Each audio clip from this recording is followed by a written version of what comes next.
Heureux et béni de vous retrouver, chers amis internautes, à notre rendez-vous au pied du Maître. Au pied du Maître, un espace, notre Seigneur Jésus-Christ a préparé pour nous, ses serviteurs, de nous mettre disposés et disponibles pour qu'il nous prépare. Et elle est bien préparée pour pouvoir faire face aux actualités quotidiennes d'Haïti, aux accomplissements prophétiques du dernier temps et l'enlèvement de l'Église. Très heureux de pouvoir vous retrouver en ce instant. Et je suis plus que convaincu que vous êtes également heureux. Bienvenue à chacun de vous. Maintenant, le moment est pour nous de nous incliner devant la majesté de notre Seigneur et Sauveur Jésus-Christ, sa toute puissance, la puissance de son esprit, afin de pouvoir être prêt pour la présentation de ce jour. Inclinons-nous pour prier le Seigneur. Seigneur Jésus-Christ, notre avocat, notre sauveur, notre maître, sans toi, nous ne pouvons rien faire. Parce que les forces du malin sont toujours présentes.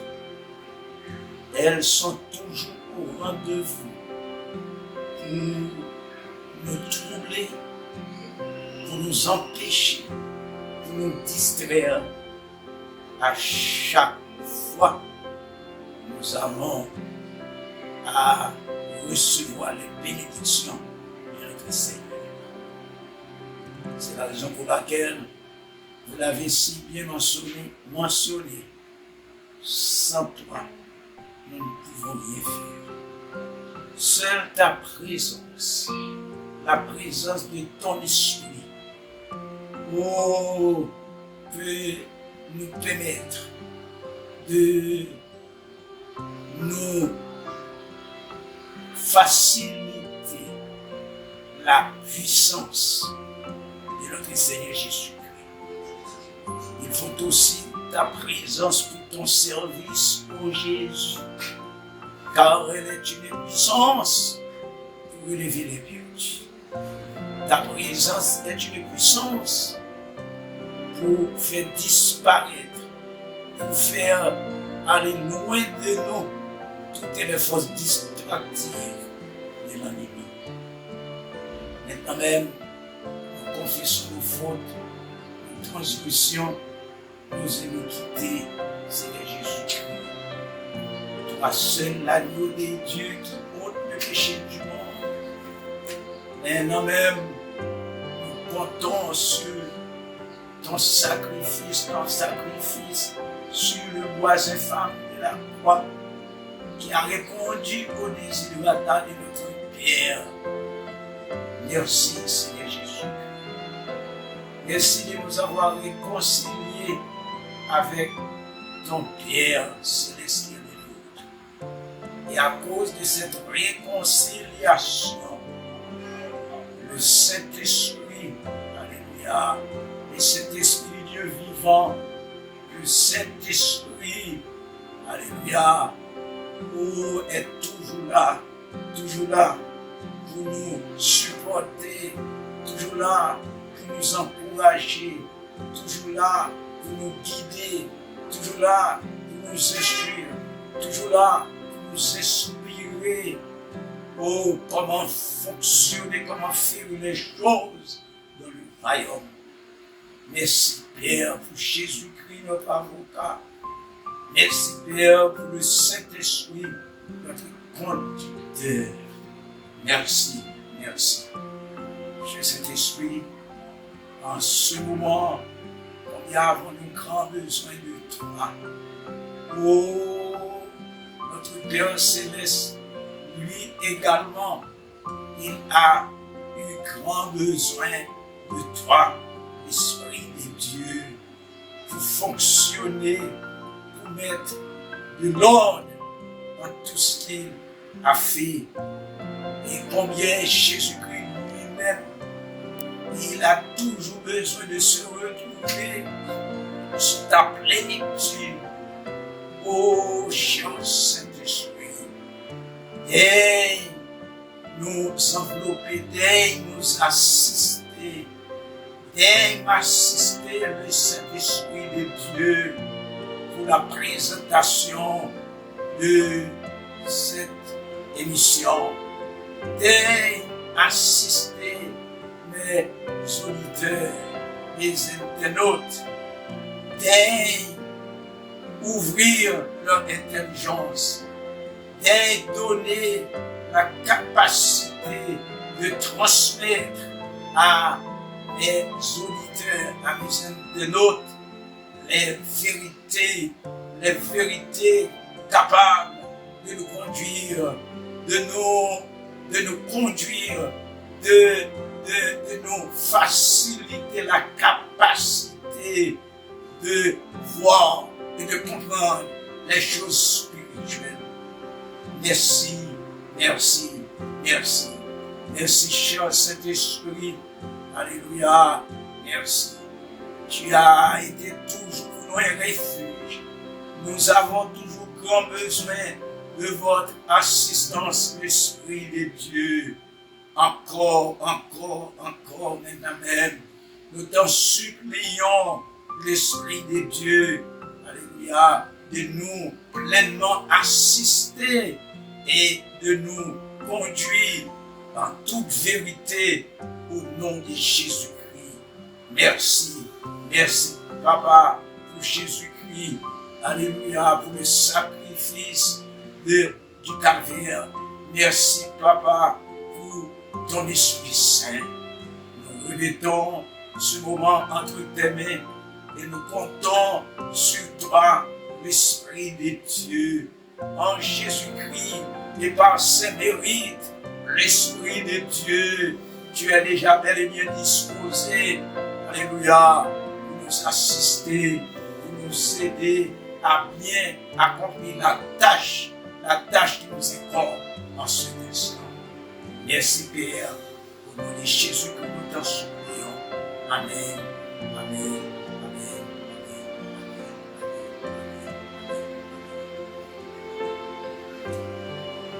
Bien, chers amis internautes, plaisir profond de vous retrouver encore pour la suite de nos présentations. La toute dernière présentation, nous avons vu clairement comment notre Dieu est toujours disposé et disponible pour protéger les siens, pour protéger son peuple. Chaque fois, Dieu a eu à intervenir dans les affaires des hommes, à prononcer ses jugements, à faire face aux hommes incrédules. Ses serviteurs sont toujours bel et bien protégés. C'est tout ce que nous avons vu.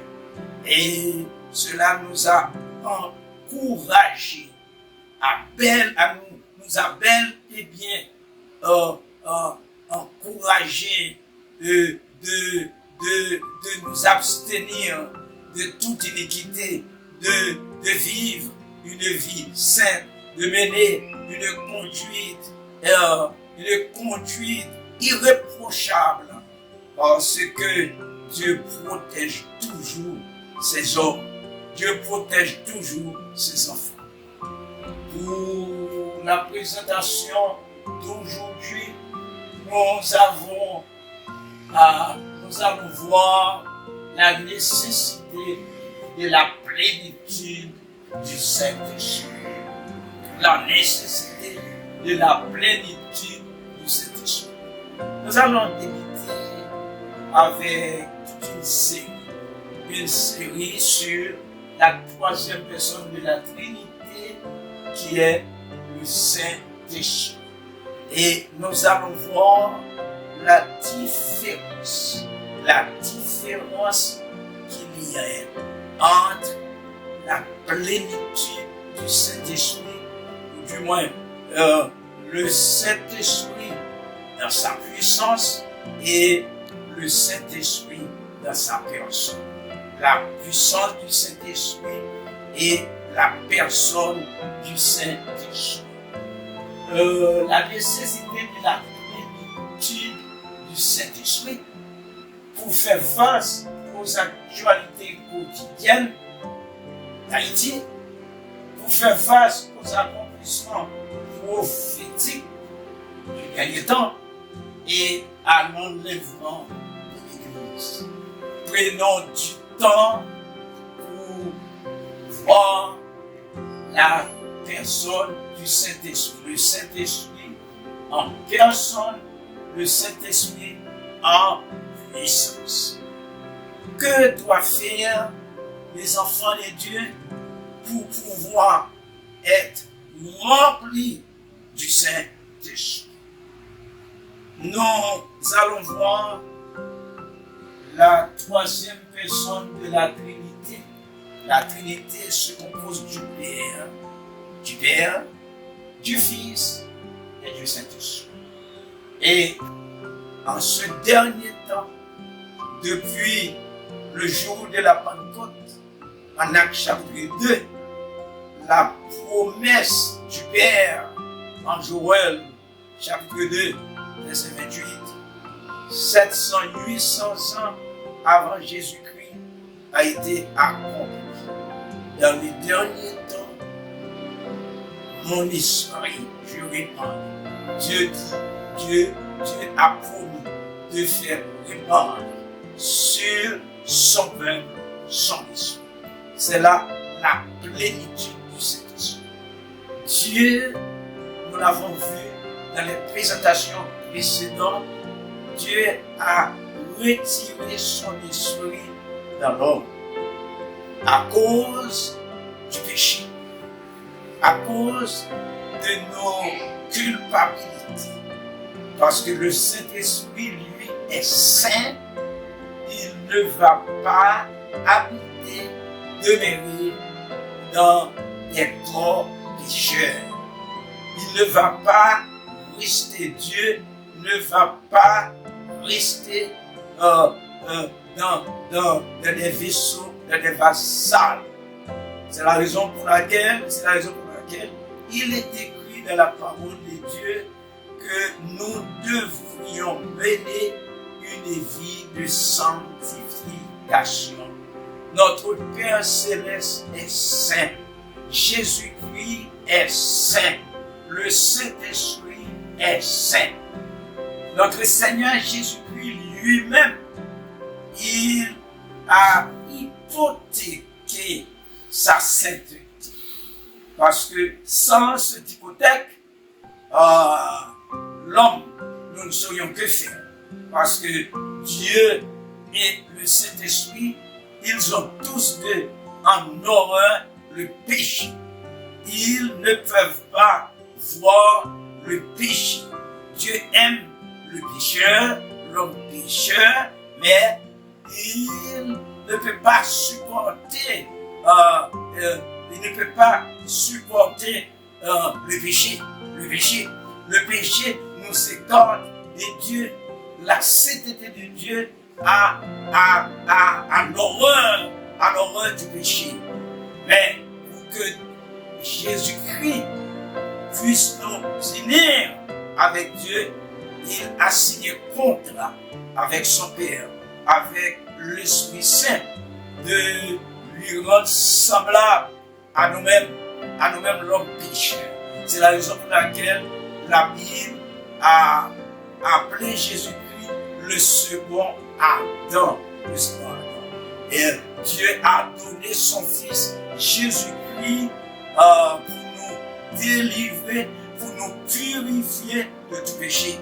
Mais quant à Dieu le Père et son Esprit, bien,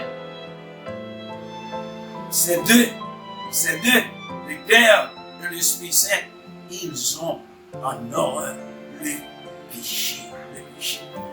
Là, le Saint-Esprit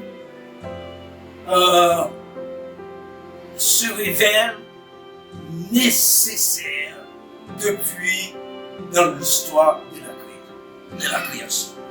En Genèse chapitre 1er, Genèse chapitre 1er, Genèse chapitre 1er, nous lisons Genèse chapitre 1er, Genèse chapitre 1er, nous lisons la parole de Dieu. Au commencement, Dieu créa les cieux et la terre. La terre était informe et vide. Il y avait des ténèbres à la surface de l'abîme. Et l'Esprit de Dieu se mouvait au-dessus des eaux. Regardons en Genèse chapitre 1er le Saint-Esprit qui a fait son apparition. La terre était informe et vide. La terre créée par Dieu le Père, eh bien, était informe et vide. Et il y avait des ténèbres sur toute la surface de l'abîme. Imaginons une telle catastrophe. La terre était vide, la terre était informe, la terre créée par Dieu. Imaginons-nous, qui d'entre nous allait investir dans un espace vide, un espace informe, un espace où règnent les ténèbres. Aucun de nous. Dieu, dans cette situation, a grand besoin de l'Esprit Saint. À remarquer ici, cette partie de ce second verset, et l'Esprit de Dieu se mouvait au-dessus des eaux. L'Esprit de Dieu, le Saint-Esprit, se mouvait au-dessus des eaux. Maintenant, Dieu va commencer à travailler. Pour que Dieu commence à travailler, le Dieu, le Père, le Dieu créateur du ciel et de la terre, il a grand besoin du Saint-Esprit. Et voyez, maintenant même, au verset 3, Dieu commence à parler. Dieu commence à déclarer, après l'apparition, après la mouvance du Saint-Esprit, c'est maintenant même Dieu le Père, c'est maintenant même, il a commencé à parler. Il a commencé l'œuvre créatrice après la mouvance du Saint-Esprit. Prenez note. Dieu le Père, lui, il a commencé son œuvre créatrice après la mouvance du Saint-Esprit. Remarquez au verset 2, Genèse, la terre était informe et vide. Il y avait des ténèbres à la surface de l'abîme. Dieu ne pouvait rien faire là où les ténèbres règnent. Dieu, Elohim, ne pouvait rien faire là où il n'y a pas de forme. Là, il est vide. Dieu n'arrive à pouvoir rien faire. Dieu lui-même, Dieu le Père, lui, il a commencé à parler à partir du verset 3 après la mouvance du Saint-Esprit. Qu'est-ce que cela nous enseigne? Cela encore nous confirme la nécessité de la plénitude du Saint-Esprit. En tout ce que nous faisons, en tout ce que nous allons entreprendre, en tout ce que nous allons commencer, en tout ce que nous allons faire, il est nécessaire de constater, de voir la plénitude du Saint-Esprit, la mouvance du Saint-Esprit. Alors, Dieu dit, maintenant, je suis capable de commencer l'œuvre créatrice. Verset 3, au 3e verset Genèse, Dieu dit que la lumière soit, et la lumière fut. C'est Dieu qui a parlé. Nous avons plein droit sur l'autorité de la parole de Dieu de dire c'est la première personne de la Trinité. Nous voyons l'expression Elohim, c'est un pluriel à la première personne. C'est un pluriel à la première personne. Au verset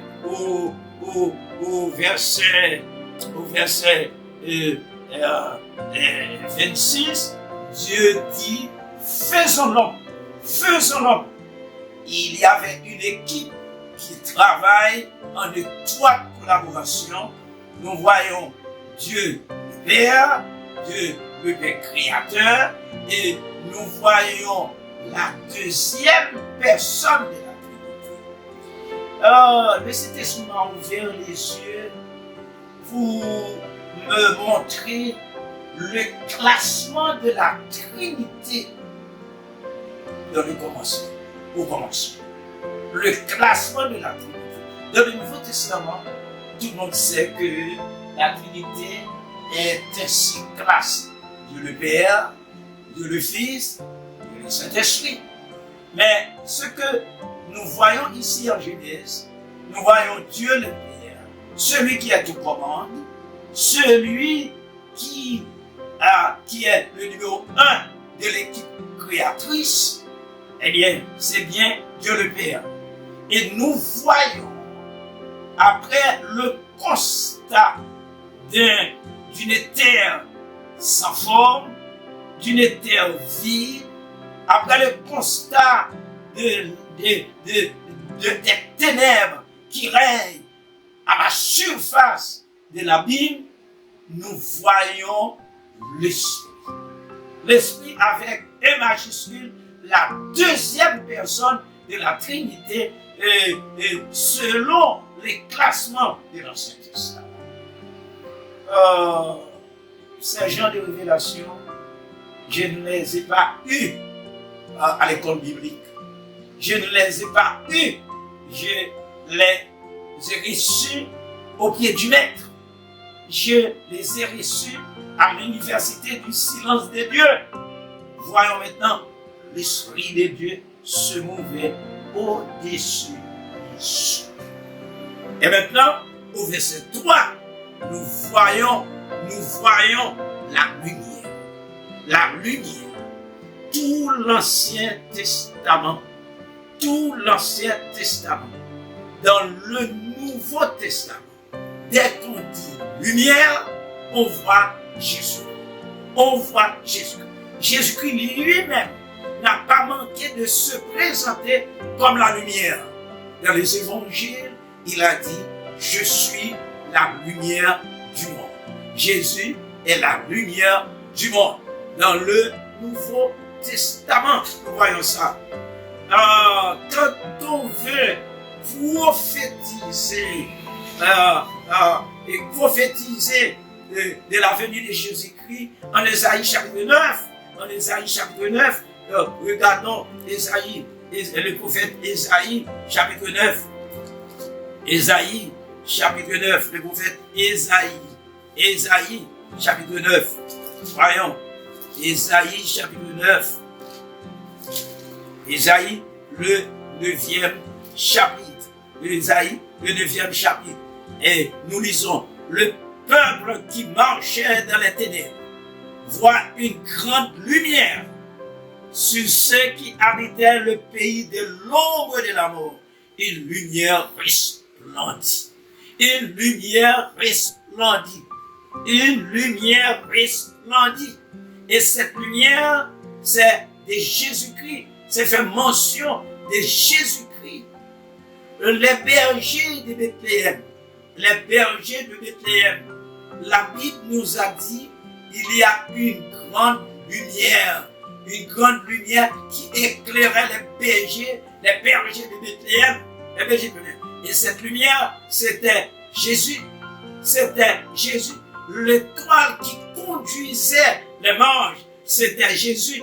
La première mention de la lumière dans la Bible, c'est dans Genèse, chapitre 1er, le 3e verset.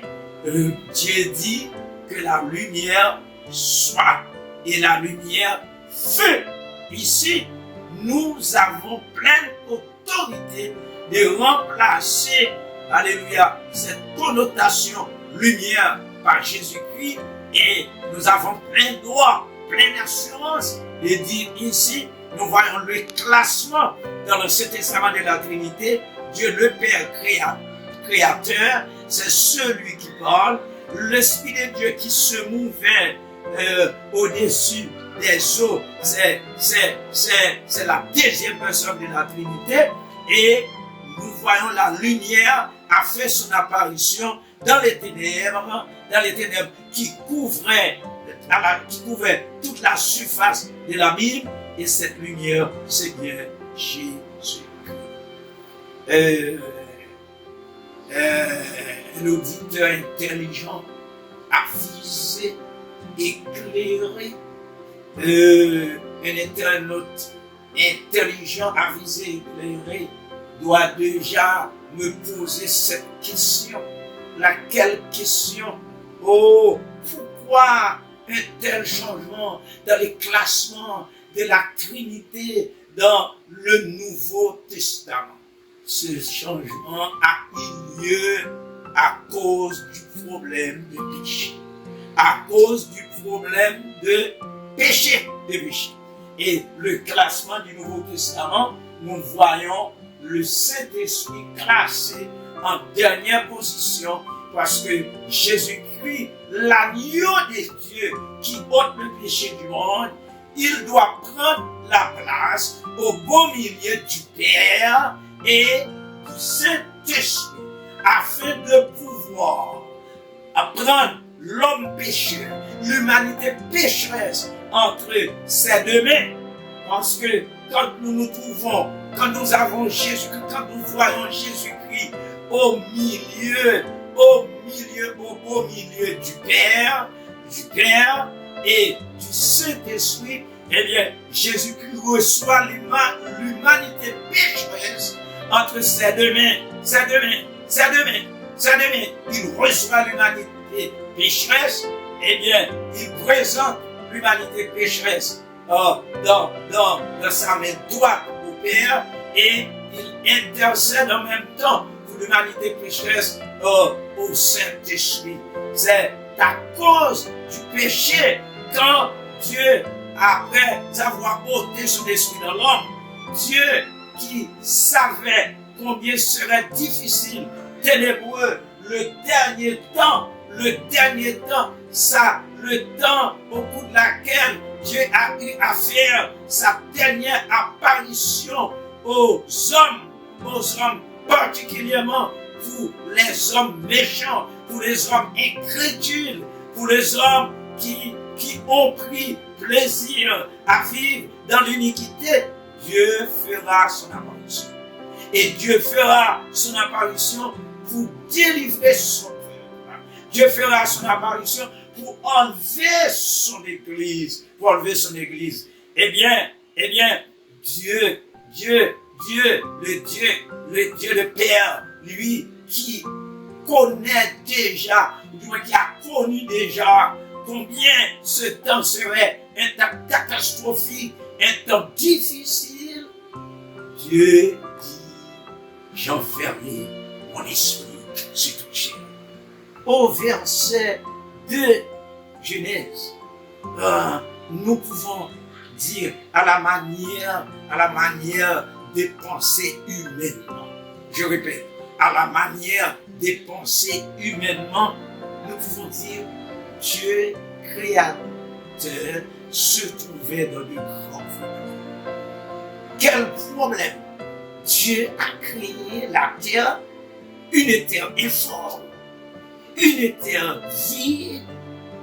Dieu a créé une surface de l'abîme couverte de ténèbres.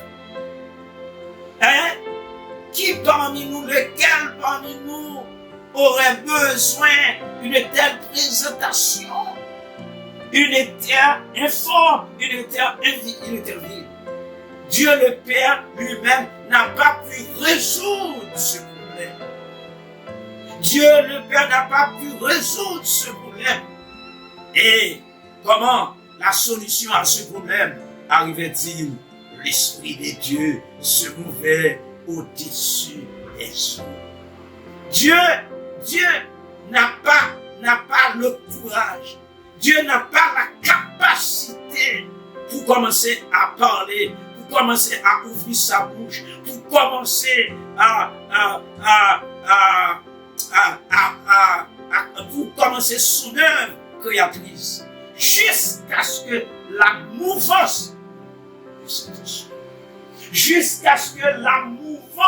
Saint-Esprit, c'était nécessaire que le Saint-Esprit fasse son apparition, que l'Esprit de Dieu fasse son apparition, afin de débarrasser Dieu, de débarrasser la création de Dieu de cette informité, afin de débarrasser la création de Dieu de ce grand vide, afin de faire disparaître les ténèbres à la surface de l'abîme.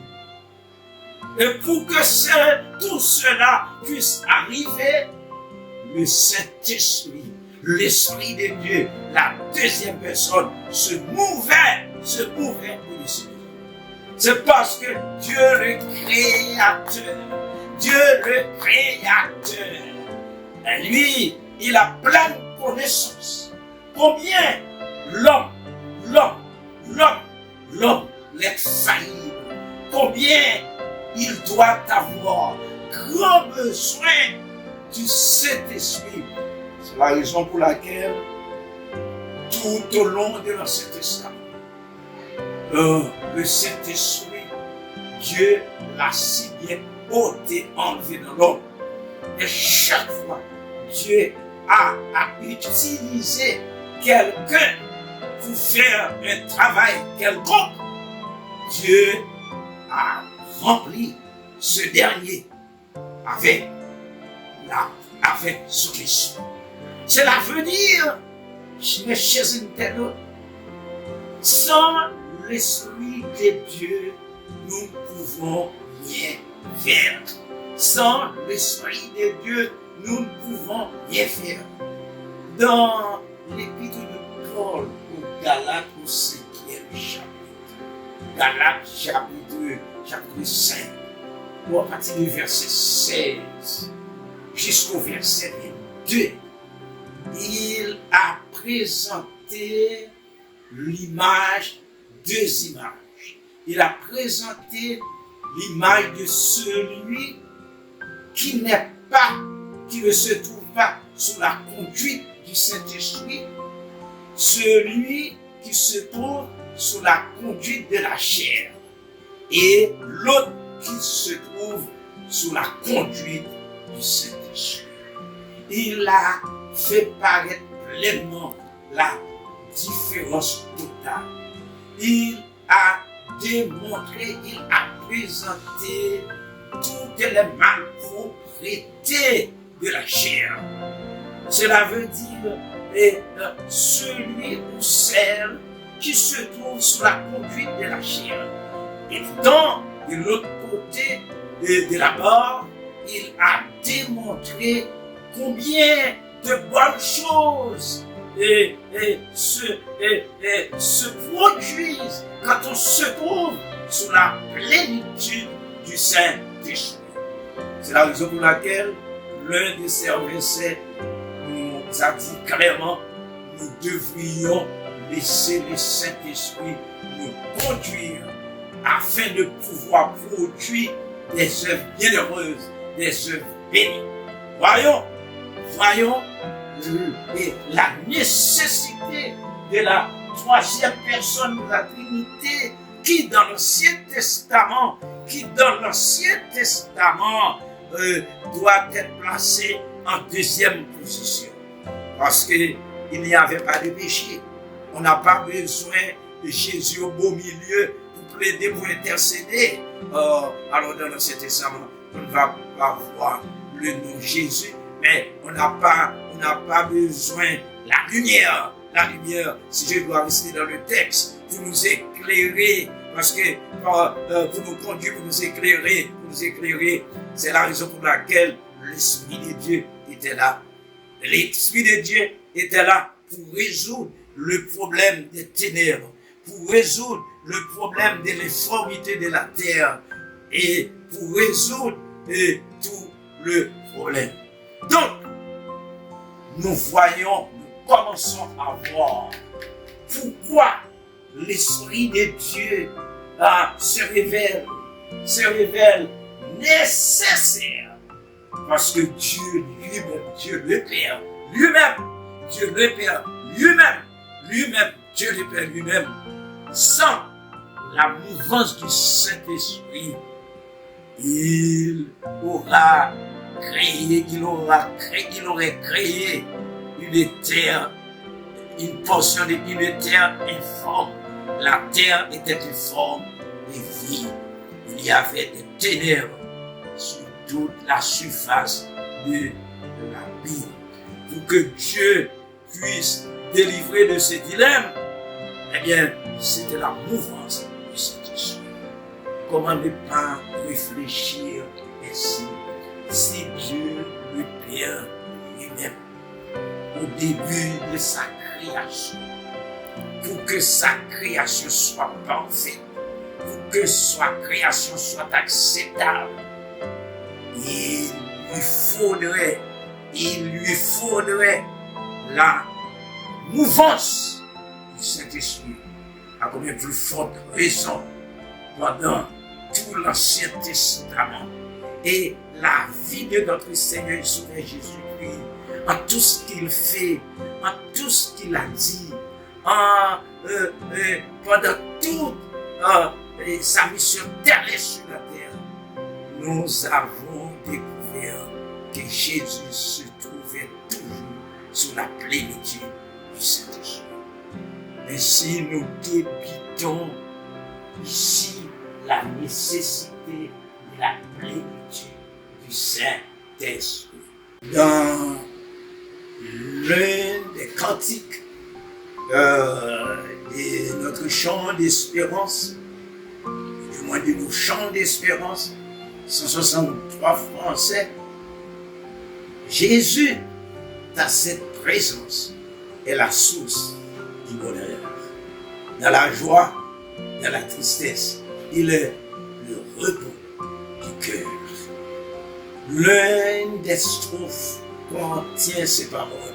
Il faut aussi ta présence pour ton service, ô Jésus. Et quand on dit, il faut aussi ta présence pour ton service, ô Jésus, la présence de Jésus-Christ, c'est son esprit. C'est son esprit. La présence du Saint-Esprit, c'est l'esprit de Dieu. C'est l'esprit de Dieu. C'est l'esprit de Dieu. Alors, pendant toute cette série, nous allons continuer dans les prochaines émissions.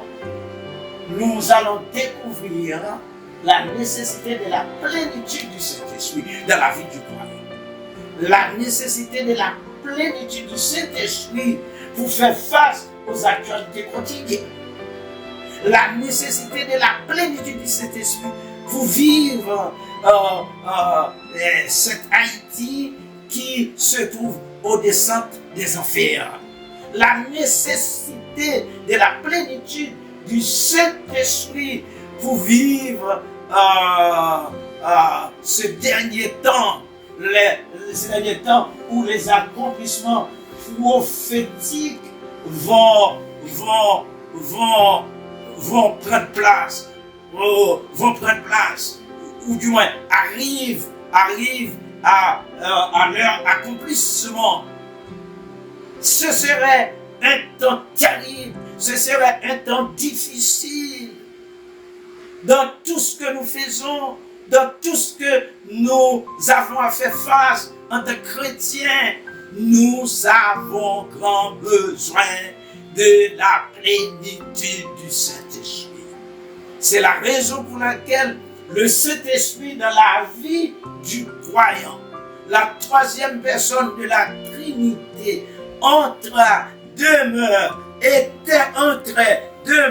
demeure éternellement dans la vie du croyant. Même quand le croyant a péché, le Saint-Esprit exprime sa tristesse, mais il ne nous a pas laissé. La parole de Dieu nous dit, l'Esprit de Dieu demeure éternellement en nous. Là, le Saint-Esprit est attristé. Nous attristons le Saint-Esprit. Et quand nous attristons le Saint-Esprit par nos péchés, eh bien, nous-mêmes, nous payons les conséquences. Nous payons les conséquences. Et alors, comment pouvons-nous en sortir? C'est par la reconnaissance de ses péchés et sa confession immédiate. C'est de nous tomber au pied du Maître, notre avocat. Et quand nous tombons au pied du Maître, nous reconnaissons nos péchés, nos fautes, nous les confessons. Dieu est fidèle pour nous pardonner. Et automatiquement, nous confessons nos péchés, nous voyons le Saint-Esprit en train de sourire. Et nous ressentissons le sourire du Saint-Esprit.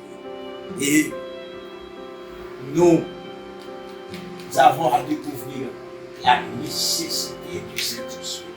La nécessité du Saint-Esprit.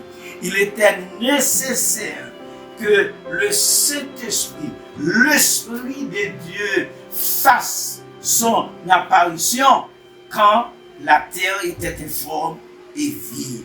Quand il y avait des ténèbres à la surface de la terre. La seule solution pour résoudre, alléluia, ce problème, c'était la mouvance du Saint-Esprit. Oh, mes chers auditeurs, mes chers frères et sœurs, mes chers amis, internautes, combien c'est nécessaire l'Esprit de Dieu. Dieu, pendant tout le passage de l'Ancien Testament, chaque fois il doit utiliser un de ses serviteurs, il a envoyé son esprit en lui. Mais Dieu, de son essence, Dieu, de sa connaissance infinie, il a déjà réalisé combien terrible serait le dernier temps. Dieu finalement a décidé de remettre son esprit dans l'homme. C'est la raison pour laquelle nous, le peuple de Dieu, nous qui vivons dans cette dispensation, la dispensation de la grâce, combien sommes-nous privilégiés, combien nous avons de plus grandes opportunités que tous ceux qui vivent dans l'Ancien Testament, parce qu'ils n'ont pas eu la plénitude du Saint-Esprit. Ils ont reçu le Saint-Esprit de Dieu juste pour accomplir une mission. Une fois la mission est achevée, Dieu reprend son esprit. Dieu, avec la résolution de résoudre le problème du péché, il a envoyé son Fils. Et encore, Dieu a vu combien serait nécessaire pour nous, les hommes, ces enfants dans le Nouveau Testament. C'est la raison pour laquelle Jésus a si bien dit, il est avantageux que je m'en aille. Il est avantageux que je m'en aille, afin que le Consolateur vienne, afin que l'Esprit de Dieu, la promesse en Joël de 28, puisse accomplir. Et laquelle promesse?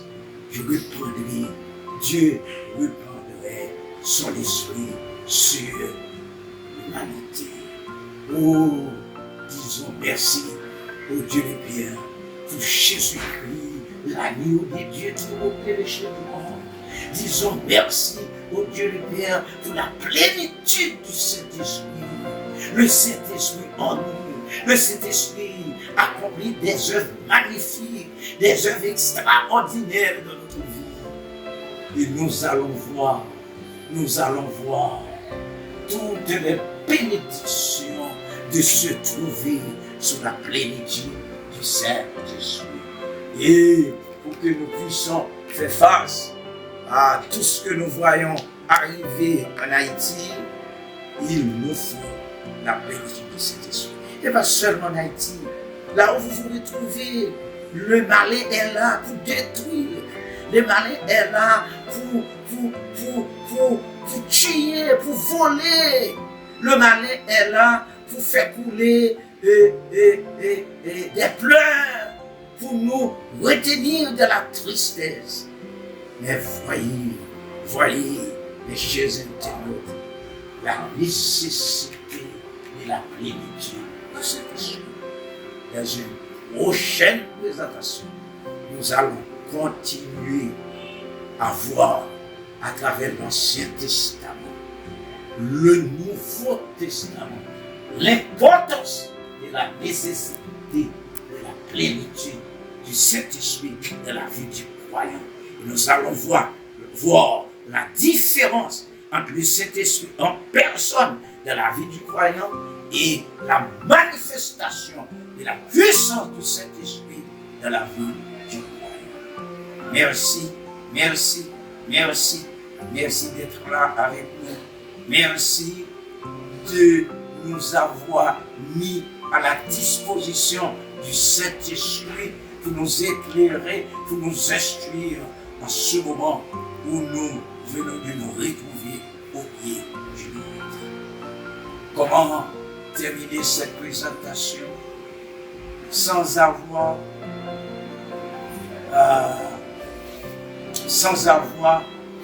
mentionné à ceux qui n'en ont pas Jésus? Comment? Qu'est-ce que vous devez faire pour pouvoir vous retrouver sur la plénitude de Saint-Esprit?